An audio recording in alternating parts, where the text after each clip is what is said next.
حضرت عمر فاروق رضی اللہ عنہ کی شہادت کا المناک سانحہ۔ محرم کی پہلی تاریخ کو امیر المومنین سیدنا عمر فاروق رضی اللہ عنہ کی شہادت کا عظیم سانحہ پیش آیا۔ یاد رہے کہ سیدنا عمر فاروق رضی اللہ عنہ کی شہادت کا واقعہ بڑا دردناک ہے۔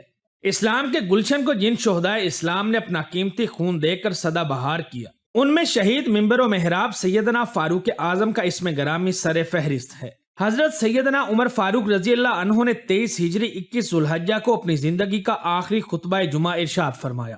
حضرت عبد الرحمن بن عوف رضی اللہ عنہ نے اس خطبے کے بعض اقتباسات نقل فرمائے ہیں۔ اس خطبہ میں حضرت عمر فاروق رضی اللہ عنہ نے اپنے ایک خواب کا بھی تذکرہ فرمایا اور اس کی از خود تعبیر بھی فرمائی۔ آپ رضی اللہ عنہ نے فرمایا کہ میں نے ایک خواب دیکھا ہے اور میرا خیال ہے کہ یہ خواب میرا پیغام وفات ہے، یعنی خواب کے ذریعے مجھے میری وفات کے متعلق آگاہ کیا گیا ہے۔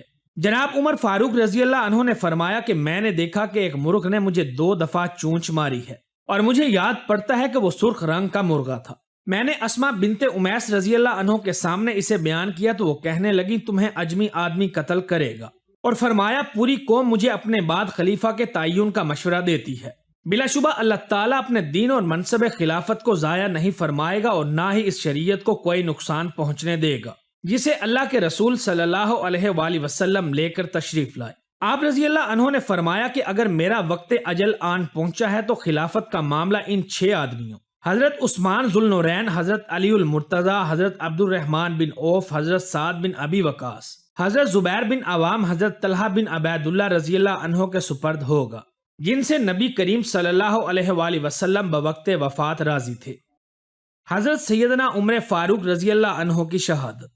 حضرت عمرو بن میمون رحمۃ اللہ علیہ بیان کرتے ہیں کہ جس دن حضرت سیدنا عمر رضی اللہ عنہ زخمی ہوئے، میں نماز فجر کے لیے صف میں موجود تھا۔ میرے اور حضرت عمر رضی اللہ عنہ کے درمیان صرف حضرت عبداللہ بن عباس رضی اللہ عنہ ہی تھے۔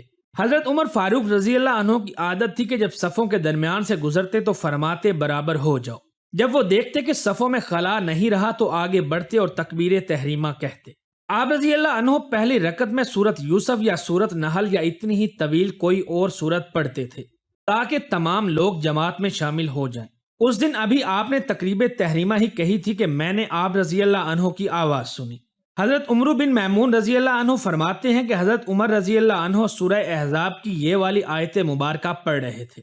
ترجمہ: اور اللہ کا حکم ہمیشہ سے اندازے کے مطابق ہے جو طے کیا ہوا ہے۔ اس دوران مجوسی غلام ابو لولو فیروز 2 دھاری خنجر سے آپ رضی اللہ عنہ پر حملہ آور ہوا۔ پھر وہ اپنا 2 دھاری خنجر لے کر دائیں بائیں وار کرتا ہوا آگے بڑھا، یہاں تک کہ اس نے 13 حضرات کو زخمی کیا، جن میں 7 حضرات شہید ہو گئے۔ ایک صحابی رضی اللہ عنہ نے اس ملعون پر کپڑا ڈال کر جب اسے جکڑ لیا تو اس ملعون شخص نے خودکشی کر کے اپنے آپ کو جہنم واصل کر لیا۔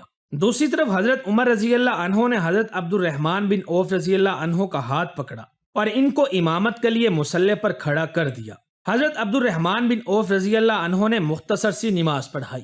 نماز سے فارغ ہونے کے بعد حضرت عمر رضی اللہ عنہ نے فرمایا کہ اے ابن عباس، دیکھو کس نے مجھ پر حملہ کیا۔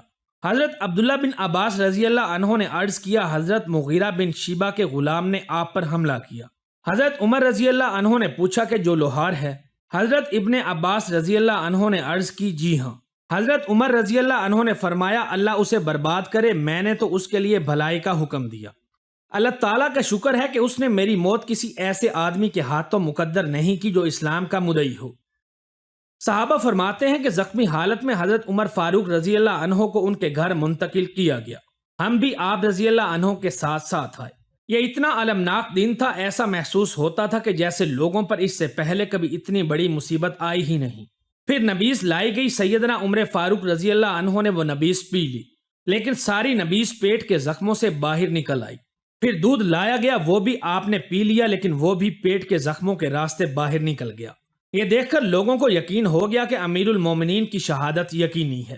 اسی دوران ایک نوجوان آ کر عرض کرنے لگا کہ اے امیر المومنین رضی اللہ عنہ، آپ کو اللہ تعالیٰ کی طرف سے خوشخبری ہو کہ آپ کو رسول اکرم صلی اللہ علیہ وآلہ وسلم کی رفاقت حاصل رہی اور آپ نے ابتدائی دور میں اسلام لانے کا شرف حاصل کیا جو آپ کو معلوم ہے۔ پھر آپ خلیفہ بنائے گئے اور آپ نے پورے انصاف کے ساتھ حکومت کی اور آپ کو شہادت نصیب ہوئی۔ اس نوجوان کے جواب میں سیدنا عمر فاروق رضی اللہ عنہ نے فرمایا کہ میں تو اس بات پر بھی خوش ہوں کہ ان تمام باتوں کی وجہ سے میرا معاملہ برابری پر ہی ختم ہو جائے۔ پھر وہ نوجوان واپس ہوا تو اس کا تہبند زمین پر گھسٹ رہا تھا۔ آپ رضی اللہ عنہ نے فرمایا کہ اس نوجوان کو واپس بلاؤ۔ جب وہ آیا تو آپ نے فرمایا میرے بھتیجے اپنا تہبند اوپر اٹھاؤ، اس سے کپڑا صاف رہے گا اور یہ عمل اللہ تعالیٰ کے ہاں تقوی کا باعث بھی ہوگا۔ پھر فرمایا اے عبداللہ ابن عمر، دیکھو میرے بیٹے میرے ذمے کتنا قرض ہے۔ حساب لگایا گیا تو کل قرضہ تقریباً 86,000 تھا۔ تو حضرت عمر رضی اللہ عنہ نے اپنے بیٹے حضرت عبداللہ ابن عمر کو قرض کی ادائیگی کا حکم دیا اور فرمایا کہ تم ام المومنین سیدہ عائشہ صدیقہ کے پاس جاؤ اور انہیں کہنا کہ عمر نے آپ کی خدمت میں سلام عرض کیا ہے۔ ان سے عرض کرنا کہ عمر بن خطاب اپنے 2 ساتھیوں کے ساتھ حجرے میں دفن ہونے کی اجازت مانگتا ہے۔ حضرت عبداللہ ابن عمر نے ام المومنین کی خدمت میں حاضر ہو کر سلام کیا اور اجازت لے کر حجرہ شریف میں داخل ہو گئے۔ دیکھا کہ ام المومنین سیدہ عائشہ صدیقہ رضی اللہ عنہ رو رہی ہیں۔ حضرت عبداللہ ابن عمر نے عرض کی عمر بن خطاب آپ کو سلام کہتے ہیں اور انہوں نے اپنے 2 ساتھیوں کے ساتھ آپ کے حجرے میں دفن ہونے کی اجازت چاہی ہے۔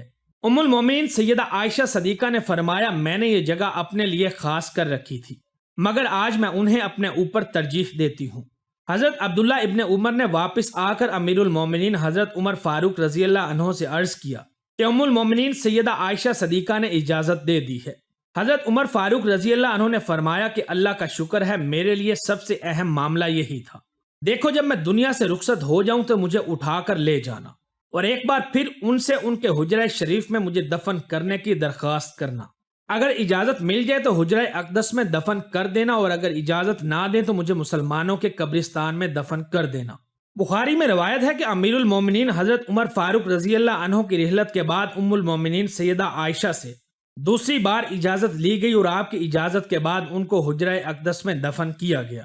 حضرت عبداللہ ابن عمر فرماتے ہیں کہ حضرت صہیب بن سنان رضی اللہ عنہ رومی نے آپ کی نماز جنازہ مسجد نبوی میں پڑھائی۔ علامہ ابن جوزی لکھتے ہیں کہ حضرت جابر فرماتے ہیں کہ حضرت عمر فاروق رضی اللہ عنہ کی قبر میں 4 افراد حضرت عثمان، حضرت سعید بن زید، حضرت صہیب اور حضرت عبداللہ ابن عمر اترے اور حضرت عمر رضی اللہ عنہ کو روضہ اقدس میں ان کے دونوں ساتھیوں حضور نبی کریم صلی اللہ علیہ وآلہ وسلم اور حضرت ابوبکر صدیق رضی اللہ عنہ کے ساتھ دفن کر دیا گیا۔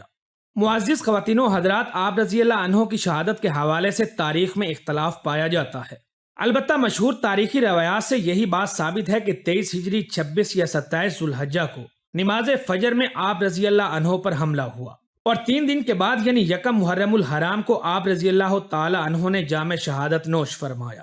صحیح قول کے مطابق بوقت شہادت آپ کی عمر مبارک 63 سال تھی اور آپ رضی اللہ عنہ کی مدت خلافت 10 سال 6 ماہ 3 دن پر محیط ہے۔